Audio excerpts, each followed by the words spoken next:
I've been talking about the perception of the world coming suddenly out of nothing. You'll remember that in a previous talk, I asked you to close your eyes and listen. And you would hear silence and then sounds coming right out of that silence. And then I suggested that you use your eyes and see light, shape, form, coming at you as a vibration that is proceeding out of space. And I pointed out that our logic resists that because we say, you can't get something out of nothing. And that we normally think of all the energetic manifestations of this universe as coming out of the past. We think the things that were there already are producing the things that are going on now. But I was trying to get you to look at it in the other way, so that you would see the whole world starting now instead of in the past, and the past as a kind of echo, fading away into memory, and I illustrated it as being like the wake of a ship that trails across the water and then fades out. But the wake is started by the ship in the present. And so in the same way, I'm moving on to the uncommonsensical idea of the world as a production of energy that is beginning right now and is coming out of the nothing that we variously call space and silence. But then, naturally, this raises the question, how on earth could that happen? And it has been, of course, the usual explanation that the world is being created by God. In Christian and Catholic theology, it is said that God creates the world out of nothing.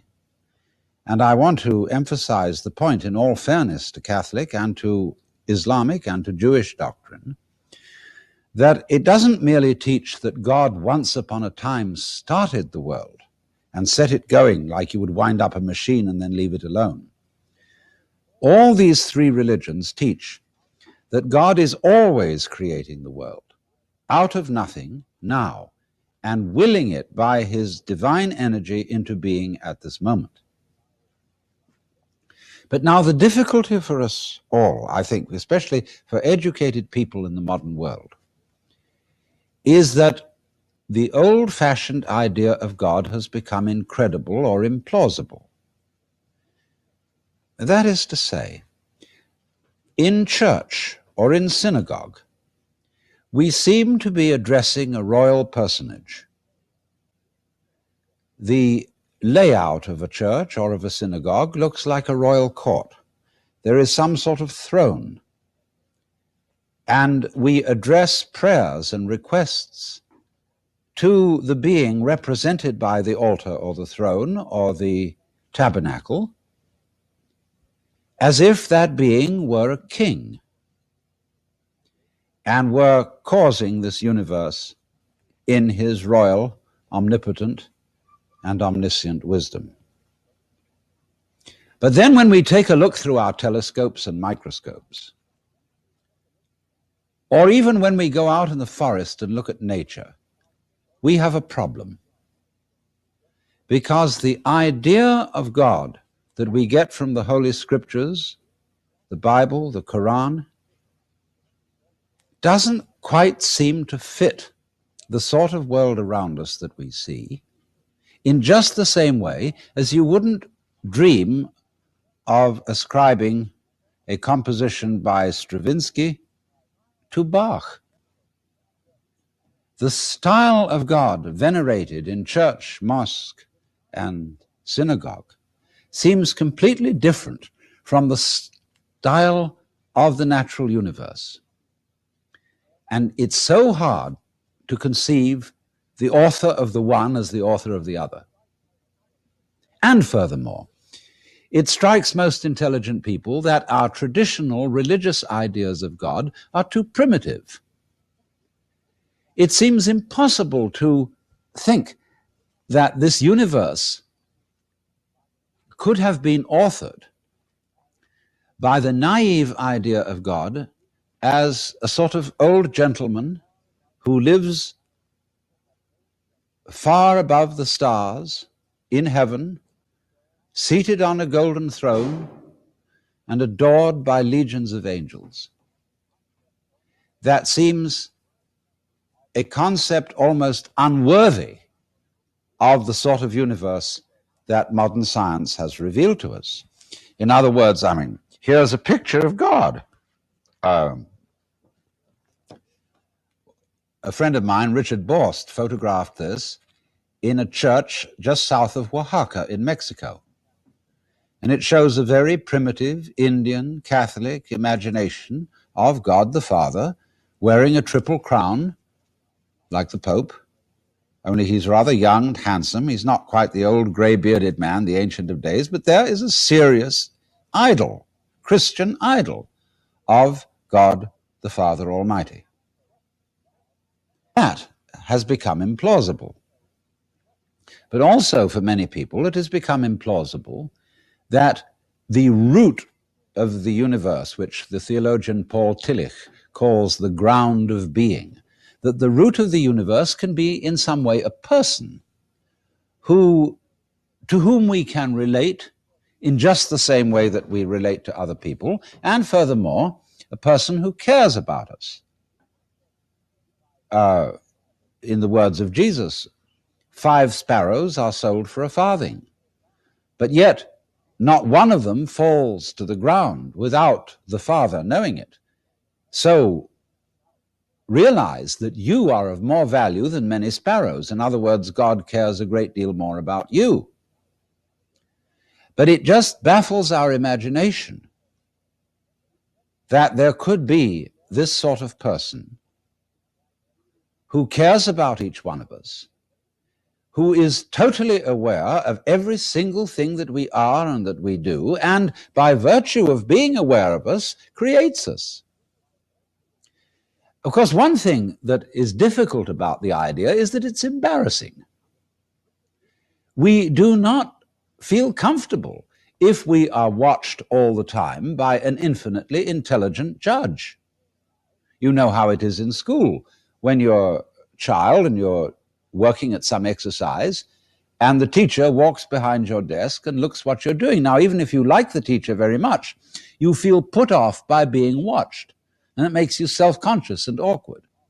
And so in the same way, many people opt for atheism because they don't want that uncomfortable feeling that they're being watched all the time. It's awkward. And if I were God, I wouldn't do it. I wouldn't want to embarrass my creatures in that way. And so I would leave them alone for a lot of the time. In fact, I've often thought about this whole thing. The kind of God that people worship is, of course, an attempt to imagine an absolutely perfect human being. But it's a very poor attempt. For example, Jesus taught that if somebody sins against you, you forgive him. And his disciples asked, well, how many times do you forgive him? And he said 99 times, which is our way of saying umpteen times. Always forgive somebody who sins against you. But notice that that is required of a saint. A saint is always forgiving, but it's not required of God. God will not forgive you unless you apologize. And you have to grovel on the ground if you've committed what the Catholic Church calls a mortal sin. You've got to come to God in a state of great penitence, and if you don't do that, you are liable to be confined in the dungeons of the court of heaven, commonly known as hell, for always and always and always. Now, I don't think that's a very nice kind of fellow. I mean, you wouldn't invite that sort of God to dinner, because he would embarrass everybody. Everybody would be sitting on the edge of their chair, like this, and God would be looking at you in such a way that you felt you were being seen through and through, that all your awful past, all your falseness and lack of authenticity would be completely perceptible to him. And though he understood it, and though he forgave it, he would nevertheless make you feel absolutely terrible. Well, you just wouldn't want that sort of company at dinner. You may think it's frivolous of me to say this, but don't forget that the pictorial image of God that people have in the backs of their minds, even if you're a very sophisticated philosopher or theologian, that primitive pictorial image has a very strong influence on your feelings about religion, about the universe, and about yourself. So it's just for that reason that the traditional idea of God has become implausible to many people, and that modern Protestant theologians and even some Catholics have been talking recently about the death of God and about the possibility of whether we could have a religionless religion. That is to say, a religion which does not involve belief in God. What, in other words, would become of the gospel of Jesus Christ, if it were shown that Jesus' own belief in God were unnecessary and invalid? What would remain of his teaching, of his ideas about caring for other human beings, about social responsibility, and so on and so forth, if the idea of God simply evaporated? Now, I think that's a pretty wishy-washy kind of religion.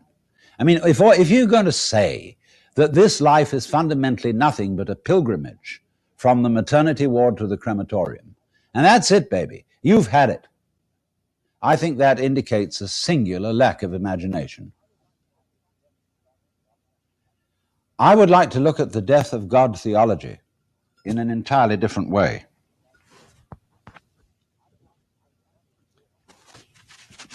I would like to say that what is dead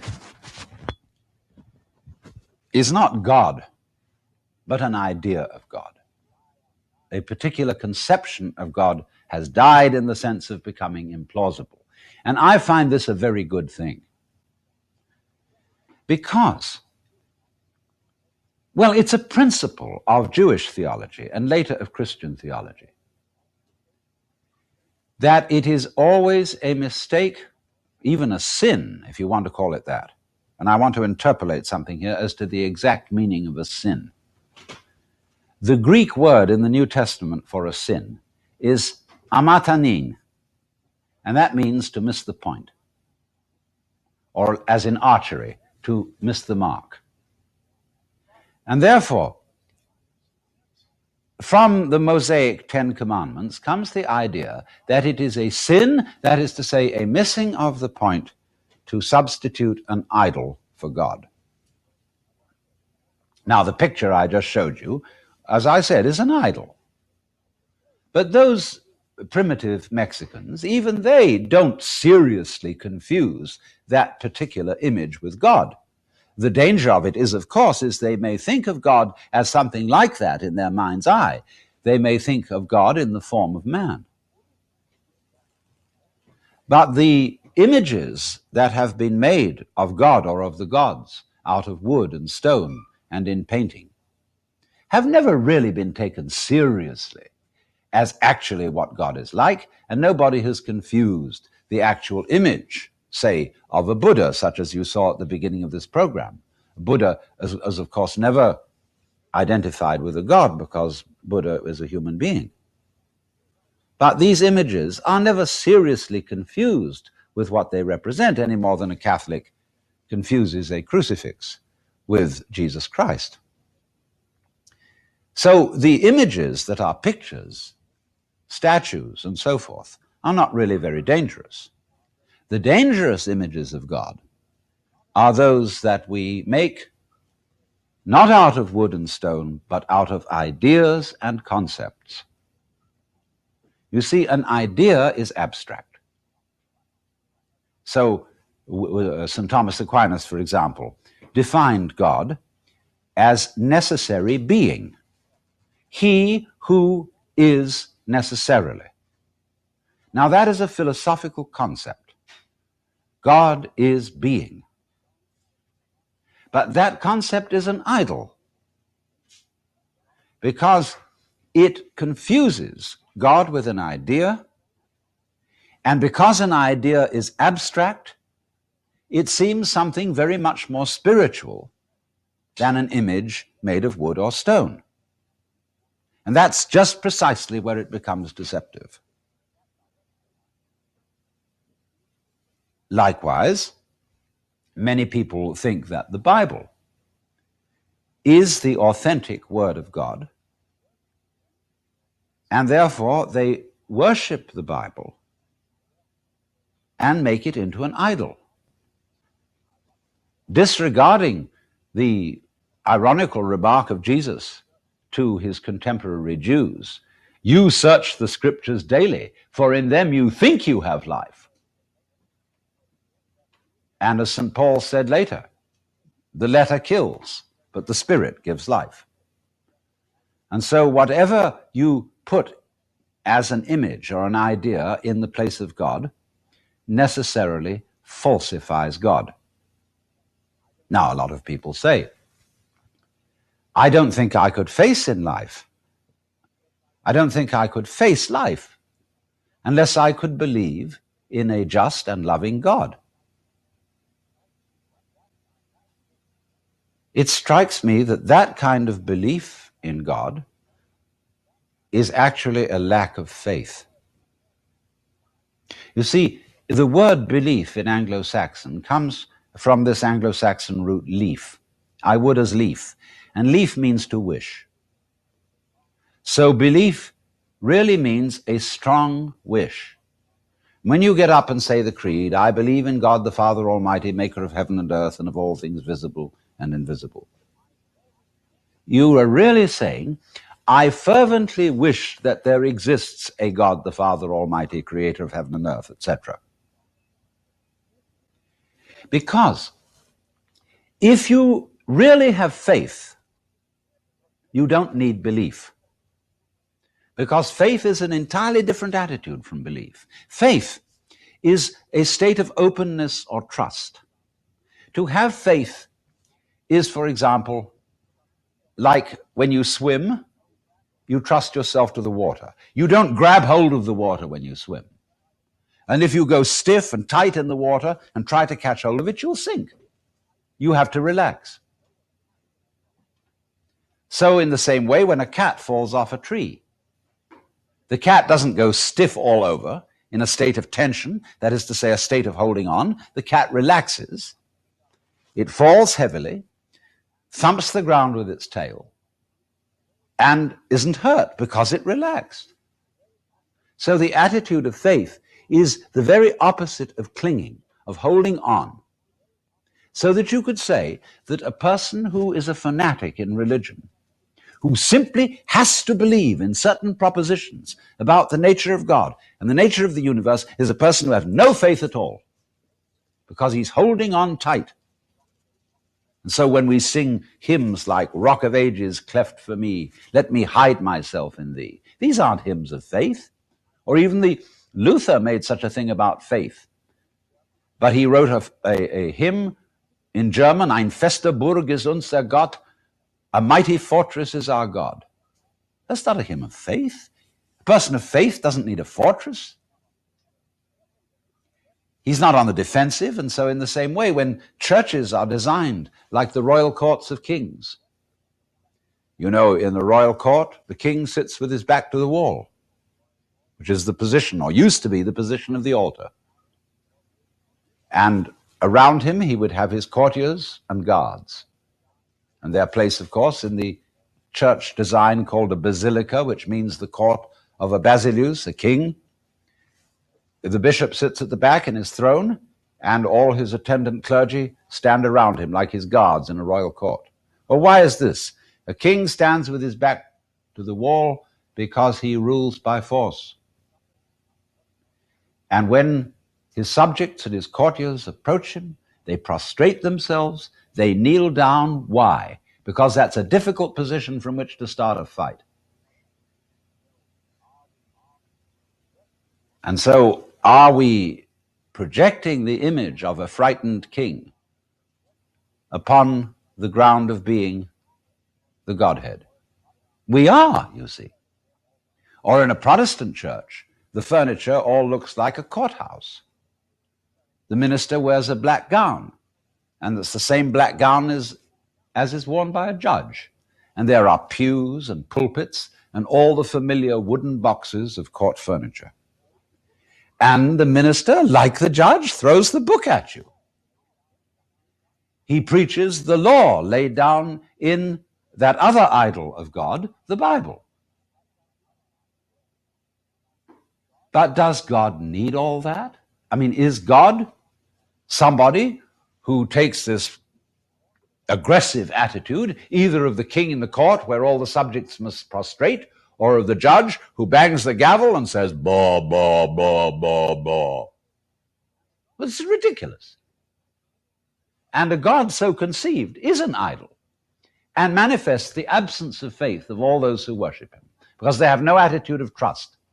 They cling on to these rules, to these conceptions, and have no fundamental give to life. Now, in a certain way, you might say that a good scientist has more faith than a religious person, because a good scientist says, I want to find out what is the case. My mind is open to the truth, whatever that truth may turn out to be. I have no preconceptions. I may have some hypotheses. I may have some notions in my mind as to what the truth might be, but I'm going to test it. And the test is, I will open all my senses to reality and find out what that reality is. But then again, the scientist runs into a problem, because he knows that whatever comes to him as reality depends on the structure of his instruments and the structure of his senses, and behind the structure of his senses, the structure of his brain. And that's himself. So he has to have, back of all that, an act of faith in his own brain, an act of faith in himself that his physical organism, or his mind, or whatever you want to call it, is indeed reliable and will show him reality, truth, what is. So unless there is a basic and primordial act of faith in yourself, and you can't ultimately check on yourself, you have to believe your senses. You have to believe your reason, your logic, your intelligence. So you have to have faith in that, even though you can't check it. I mean, it's not like your mind's a radio and you can go in and screw in a connection here and fix up another connection there, and so be quite sure. You always have to trust. And behind all that, you see, behind the brain, just as I've shown you before, behind your eyes, there's the blank space, the unknown, the unseen. And therefore one could say that the highest image of God, which is the unseen behind the eyes, the intangible and invisible, which is space, out of which come all the stars, we can say, yes, that is God. But we have no image of that. We do not know what that is. But we have to trust it.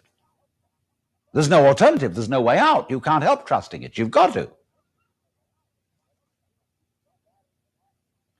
But you see, that trust in a God whom one cannot conceive in any way is a far higher form of faith than fervent clinging to a God of whom you have a definite conception.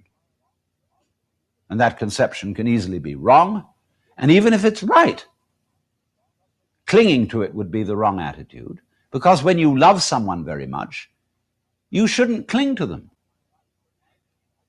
I don't want to hug my wife so tightly that I strangle her, and mothers shouldn't love their children so much that they strangle them by smother love. It comes out in the story in the New Testament when Mary Magdalene, who loved Jesus very much, she's said to have seen him after his resurrection. And she immediately ran to cling to him. And he said, "Do not cling to me." It's translated in the King James Bible, "do not touch me." But the Greek word, haptin, means to cling to. Don't cling to me. Don't cling to anything of the Spirit. It's just like don't cling to water, because the more you grab it, the faster it'll slip through your fingers. Don't cling to your breath. If I breathe in and hold it and say, "Oh, I got this breath now, I better hang on to it because breath is life," I'm going to go purple in the face and strangle. You have to let it go. You let your breath out. That's the act of faith, to breathe out. It'll come back. Actually, the Buddhist word nirvana means breathe out, because letting go is the fundamental attitude of faith. Now, it isn't as if Christians hadn't been aware of this. One of the most fundamental source books of Christian spirituality was written, somewhere in the 5th century, maybe the 6th century, by a Syrian monk who gave himself the name Dionysius. I've recently translated this book. It's called Theologia Mystica, Mystical Theology. And you can get it from your paperback bookstore. This book is a very strange document because it explains that the highest knowledge of God is through what he calls in Greek agnosia, which means unknowing. He says that one knows God most profoundly and most truly in not knowing God. That means just in the same way as your sight comes out of an unseen, so when you know that you don't know, you really know. And you really know because knowing that you don't know is a state of mind in which you have let go of your efforts to grasp hold of life with your intellect.